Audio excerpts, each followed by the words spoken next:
Hey mga bro, just imagine kung ang Philippine Navy ay makakuha ng Dutch AAW frigate na pinag-uusapan natin. Ngayon, yan ang talagang magiging napakaganda tingnan.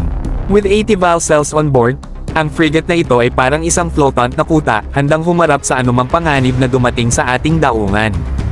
Ang mga VLS cells na yan ay maaaring punuin ng lahat ng uri ng mga missile, nagbibigay sa atin ng puwersa ng putok na kailangan natin upang protektahan ang ating mga baybayin. At huwag nating kalimutan ang mga baril.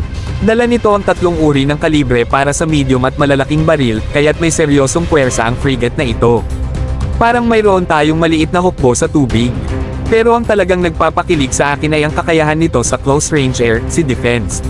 Sa ram sa board, ang frigate na ito ay magiging handang-handa upang talunin ang anumang paparating na panganib ng may pinpoint accuracy. Parang mayroon tayong kalasag na laging handang ipagtanggol tayo mula sa anumang panganib. Ngunit syempre, ang pagkakaroon ng frigate na tulad nito ay mangangailangan ng seryosong puhunan mula sa pamahalaan ng Pilipinas. Pero isipin mo ang mga benepisyo.